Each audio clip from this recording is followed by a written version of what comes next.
Hello guys, nandito nga po pala kami sa may Alcala, Pangasinan.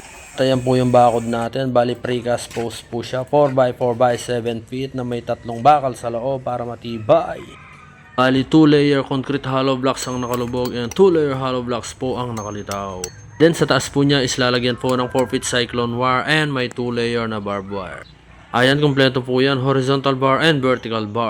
Ayan po, may cutting of press po tayo kasi nakadikit po siya sa bakod. At ayan po, kahit mainit ay tuloy lang sa pag-grind.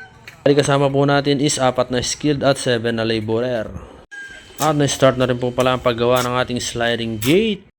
Ayan guys, kahit tirik na tirik ang araw ay tuloy lang tayo sa pag-grind. At ayan po yung mga poste natin, nakahulog po yan para tuwid na tuwid. Regarding naman po sa mga concrete hollow blocks natin, naka-label po yan para pantay na pantay. Para rin hindi masakit sa mata. At after trabaho ay cooking tayo naman guys, preparing para sa aming hapunan. Bali yung natirang kanin, ginawang chowking chow pan. Ang ulam namin sa araw na yan is crispy chicken. Ayan po, let's go kain.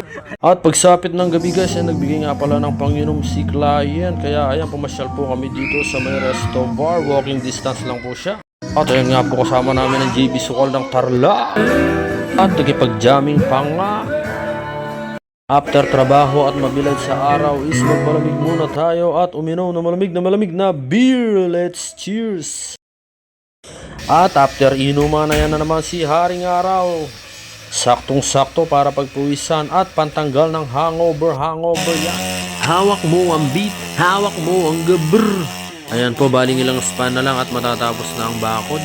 Tinanggal na rin po namin yung mga punong nakadikit sa bakod. Kaya kung magtatanim po kayo ng puno, more than 1 meter away from fence para hindi po masira sa ugat niya. And finally, tapos na ang bakod here in Pangasinan. Sa mga gustong magpabakod po, ma'am and sir, PM na ngayon din. Di ka nakakasawang tignan, pagmasdan ang iyong mga mata. Once again, sa mga gusto pong magpabakod, PM lang po kayo. Free estimate, free design, walang bayad. Let's go. Pag-usapan natin yan ngayon din. Thank you so much.